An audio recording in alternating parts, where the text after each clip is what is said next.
Hey everyone, welcome back to the channel. I am so excited to have you here today because what we're going to talk about is game-changing for your English journey. Now I know grammar doesn't always get the love it deserves.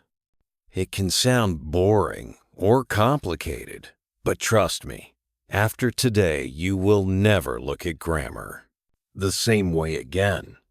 I promise you. This is going to be fun, interesting, and super practical, so stick with me. Let me start by telling you this. Grammar is the foundation of any language. Think of it like the skeleton of your body. Without it, everything else, your vocabulary, your speaking, even your confidence won't stand strong. Grammar holds everything together. And in this lesson, I'm going to show you exactly how to improve it in a way that's easy, enjoyable, and, yes, you guessed it, effective.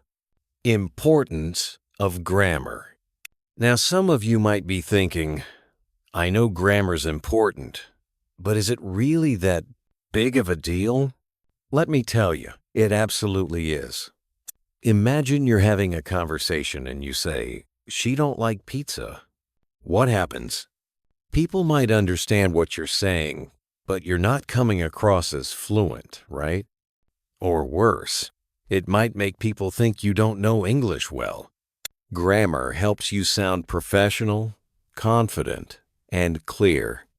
It's the difference between "I have a dream" and "I has a dream."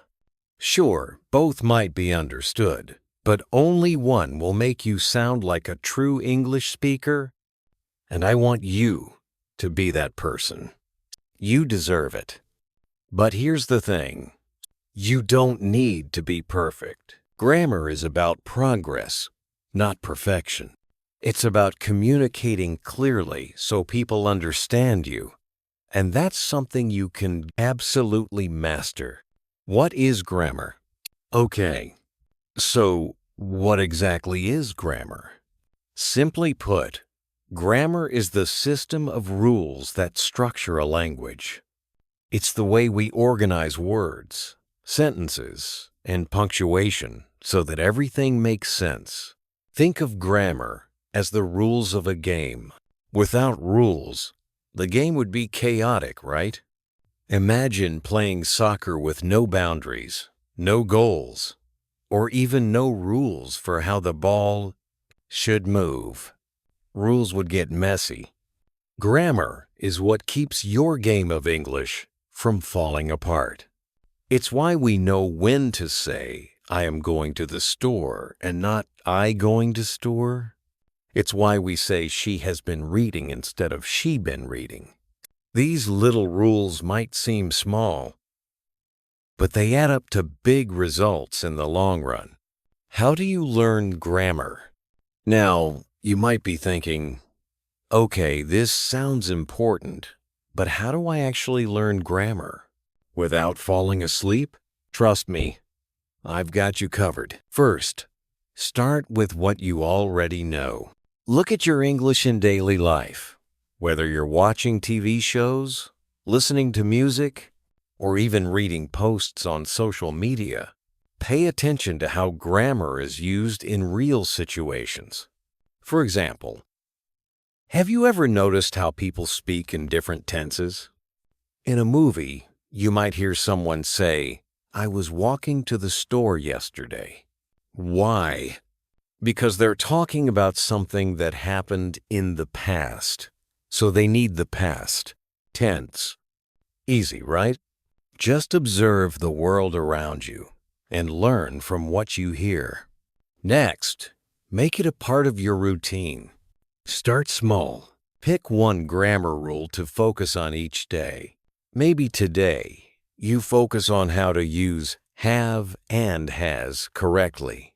Or you could look at how to form questions with do and does. Practice them throughout the day, and I promise, over time, you'll start to sound more and more natural, and you won't even realize it.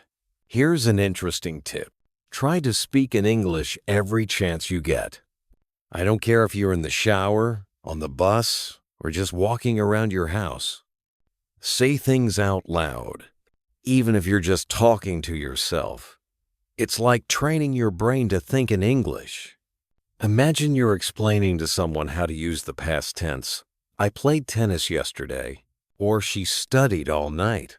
You're practicing, you're learning, and you're having fun all at the same time. Let me give you a funny example. I'm sure you've all heard someone say, "I am loving it," right?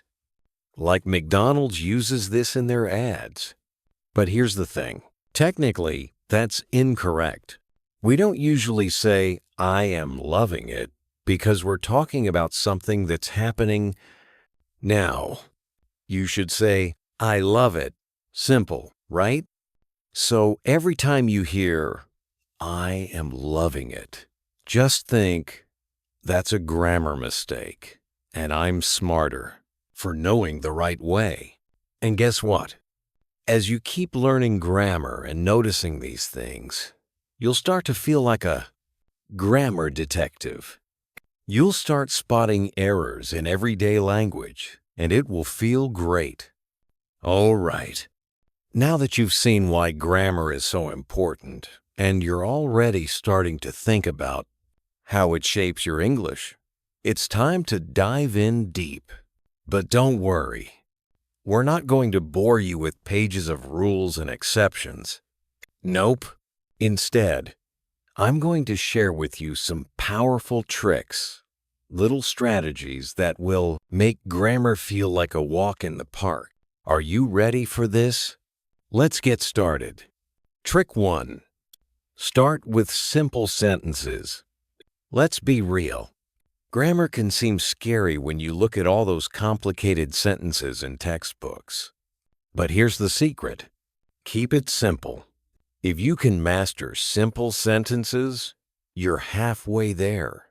Start with small sentences like, "I eat lunch," or "She goes to school." Why?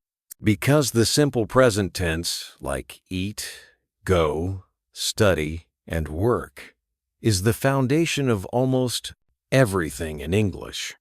Once you've got that, you can add details and build from there. For example, let's take "I eat lunch" and add some flavor. I eat lunch every day. Great. We've added the frequency adverb every day. Now, let's make it even better. I always eat lunch with my friends at school. Look how simple that is. It's not overwhelming, and it uses grammar you already know, but now it's richer, more interesting. This is the key to learning grammar. Start simple and gradually build up. Trick 2. Use grammar in real conversation. Now I'm going to let you in on a little secret. The best way to improve your grammar is by speaking English regularly. No, really. You can read grammar books all day, but you won't truly understand it until you actually use it in real life. You need to practice. What's the trick here? Simple. Don't be afraid to make mistakes. Mistakes are your best friends. Let's say you're practicing the past tense. Instead of saying, "I went to the park yesterday," you might say, "I go to the park yesterday." It's a mistake, but now you know where to fix it. That's progress. Here's another example to help you understand. Imagine you're talking to a friend, and you say, "I will eat lunch tomorrow," but your friend corrects you. No, you should say, "I'm going to eat lunch tomorrow." At that moment, you've learned not only the difference, but also that you'll sound more natural when you use going to instead of will. So, make mistakes, learn, and laugh about it. That's how you'll improve fast. Trick 3. Use flashcards for tenses. Let's talk about tenses for a moment. I know. Ugh, tenses. But here's something that will make tenses so much easier. Flashcards. Yes, they work like magic. You know what you do with them, right? You put a verb on one side and its tense on the other. For example, on one side, write eat, and on the other side, write its three forms. Eat, ate, eaten. Then try to make sentences using all three. I eat lunch every day. I ate pizza yesterday. I have eaten pasta before. These flashcards help you see tenses in action and turn something complicated into something super simple and fun. Trick 4. Watch TV shows and movies for grammar practice. Who said learning grammar has to be boring? Here's another trick. Watch movies and TV shows in English. And guess what? You don't even need subtitles. Pick a show you love, whether it's a drama, a comedy, or even reality TV. Watch it. Pay attention to how the actors speak and focus on the grammar. For example, if you're watching a show where someone says, "I've been working all day," try to repeat the sentence. Say it out loud. Why? Because now you're practicing the present perfect tense without even thinking about it. You're learning naturally, and it feels like you're just enjoying a good show. This trick works because it helps you learn grammar in context, not just as dry rules. On paper, here's a classic example from a show. I've never been to Paris. Notice how they use the present perfect to talk about life experience. Now try saying, I have never been to Paris, and see how it feels to use that grammar. Trick 5. Learn grammar with music. Here's a fun one. Music. Yes, songs are a great way to learn grammar in a natural, fun way. Take a song in English and listen carefully. Pay attention to how they use tenses, contractions, or even future plans. I bet you didn't think you could learn grammar from listening to music, right? But it works. For example, listen to the song I'm Yours by Jason Mraz. You'll hear a ton of examples of the present progressive tense. I'm yours. I'm waiting for you. Sing along, and you'll be practicing grammar without even realizing it. Try it out with your favorite songs and see how much easier grammar can become. Trick 6. Grammar journals. Your personal grammar guide. All right, here's another genius tip. Keep a grammar journal. Every time you come across a new grammar rule or something that confuses you, write it down. Make it your own personal grammar book. You can even draw pictures or write examples of how to use the rule in real life. For example, if you're struggling with when to use few versus a few, write it down. Few means not many, and a few means a small number, but enough. Write it in your journal. Make sentences with both. I have few friends versus I have a few friends. See how the meaning changes? Now you've got it written down and can always refer to it. Trick 7. Be patient and celebrate small wins. Finally, my biggest piece of advice. Be patient. Learning grammar takes time, but remember, you are improving every single day. Every time you notice a grammar mistake and fix it, you've learned something new. Every time you understand a rule better, you've made progress. So celebrate the small wins. Maybe you're mastering prepositions today, or you finally get how to use is-ins versus are-us. 4. That's amazing. Don't wait until you're perfect. Start celebrating your learning process now. So let's talk about something that can help you a lot when learning grammar: chunking. I know it sounds like something complicated, but trust me, it's not. Think of it like breaking down a big, tough puzzle into smaller, more manageable pieces. Imagine you're learning about articles, those little words we use in front of nouns like a, an, and the. Instead of memorizing a huge list of rules, just break them down into chunks. A and an are used for things that are not specific, like saying, I want a book, or I need an apple. But the is for something specific, something you and the person you're talking to both know about. So instead of worrying about all the rules at once, just focus on the chunk for each article and practice with real-life examples. It's way easier that way, and before long, you won't even have to think twice about using them. Another fun thing you can try is sentence patterns. English has some basic building blocks, like a Lego set, and once you know these patterns, you can make all kinds of sentences. For example, let's say you start with something simple like, she reads books. That's a very basic sentence, right?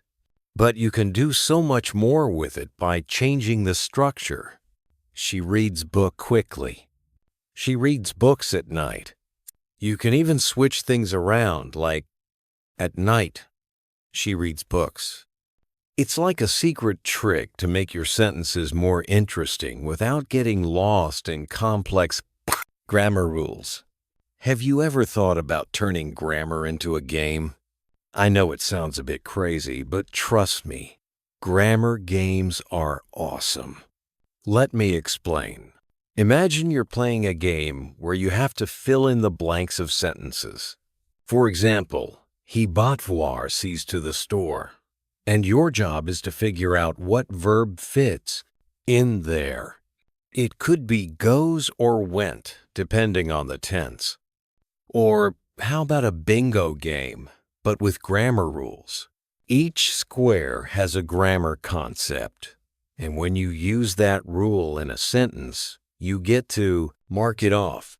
It's so much fun, and it keeps you actively learning. It turns studying into something exciting, and you'll be surprised at how quickly you start using the grammar rules naturally. Now, one thing that really helps you internalize grammar is to listen to native speakers and mimic them.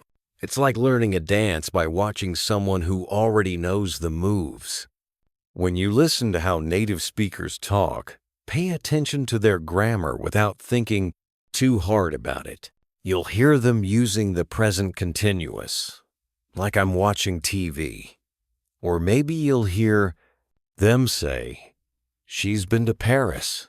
These are real-world examples of grammar in action. Try mimicking them, repeating their sentences out loud. This will help you not only with pronunciation, but also with feeling comfortable using grammar without having to think about it too much. Before you know it, you'll be saying the same thing in your own conversations. And if you're someone who loves visual learning, here's a trick that's game-changing. You can create a grammar map. Think of it as a treasure map, but instead of finding gold, you're finding all the grammar rules that connect with each other. You can draw a simple chart with arrows to show how different tenses link up. For example, how the present simple tense connects to the present continuous for describing habits or actions happening now, or how the past simple connects to the past perfect for talking about actions that happened before something else. This map will be your grammar GPS, guiding you to the right grammar point whenever you need it. The best part? It makes everything clearer and more organized in your mind. Another trick is to color code your grammar. I know it sounds a bit playful, but it works wonders. You could take a sentence and color the subject in blue, the verb in green, and the object in yellow. This way, you can see how sentences are built. It's like a visual grammar lesson that helps you understand sentence structure more intuitively. You might even try writing out sentences with a timeline for tenses. For example, draw a line for past, present, and future, and then place the sentences on the timeline to see when they belong. Visuals like these will make grammar rules stick in your mind much faster. Speaking of learning fast, another trick is to focus on mastering one rule at a time. I know we all want to learn everything at once, but it's better to slow down and nail one rule before moving on. For instance, if you're learning the present perfect tense, just concentrate on that one until you feel super comfortable using it. Practice with sentences like, I have eaten lunch, or she has visited London. Don't worry about the next tense yet. Master one, and everything else will be so much easier. And here's a trick that works like magic. Read, read, and read. But don't just read for fun. Read with grammar in mind.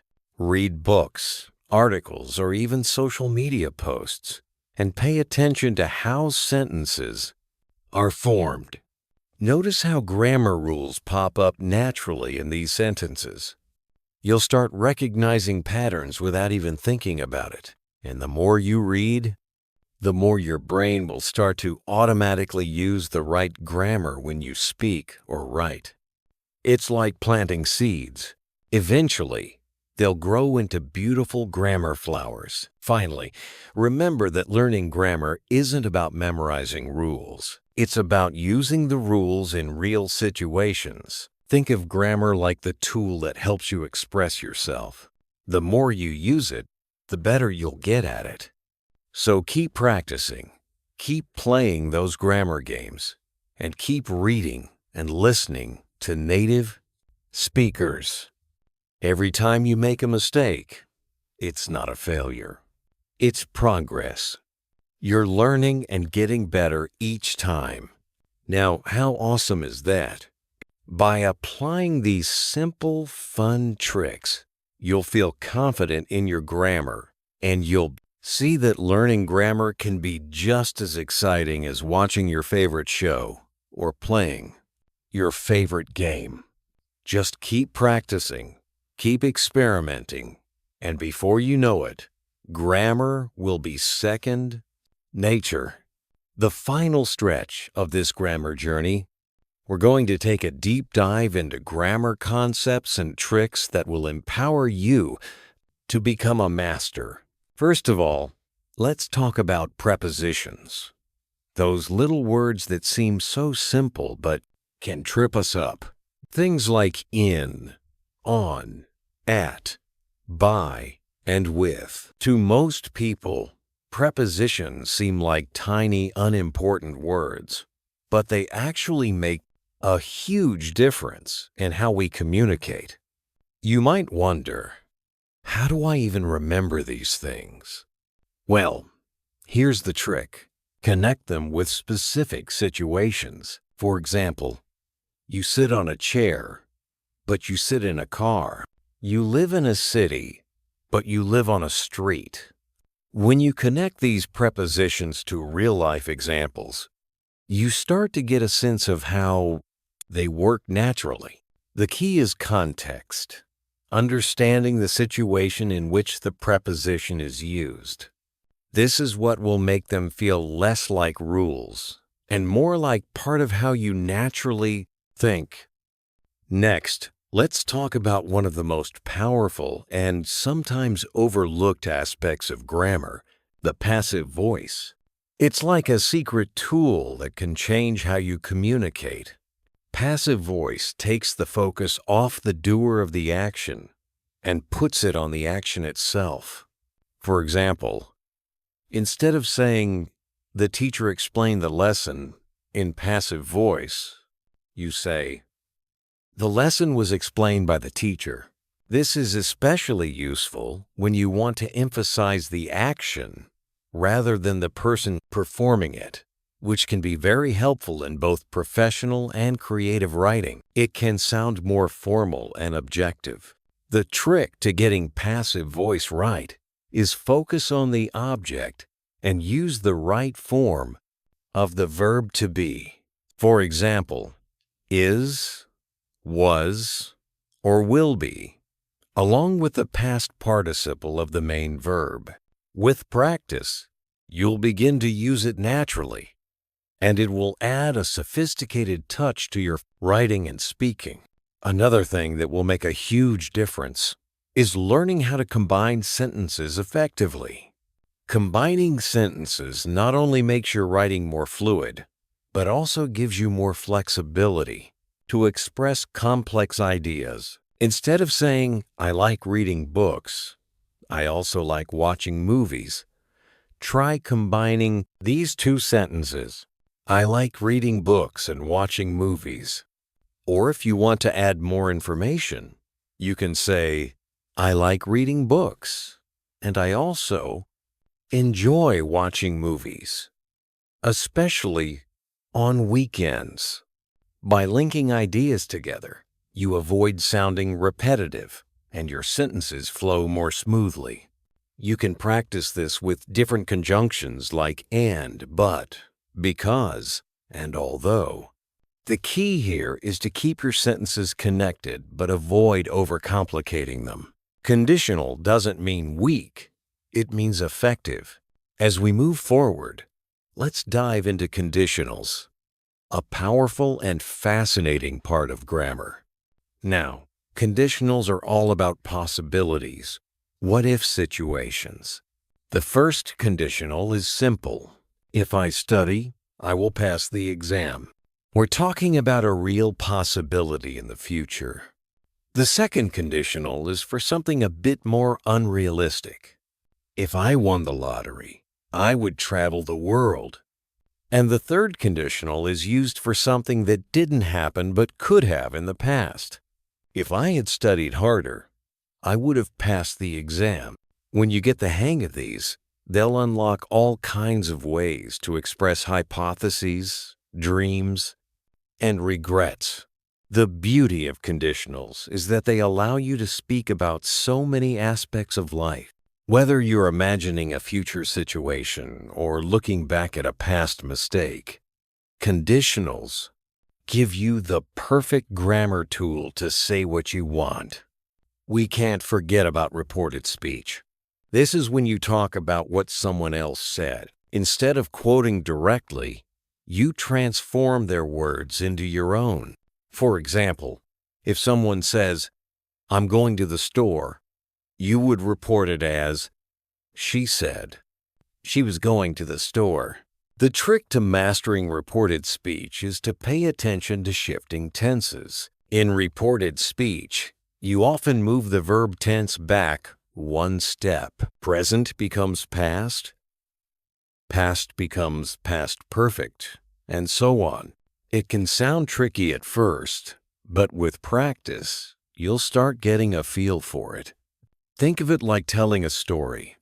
When you tell someone about something that happened earlier, you need to shift the timeline so it makes sense. If you practice with different sentences, you'll see how easy it becomes to report speech naturally. But now, let's dive deeper into adjective order.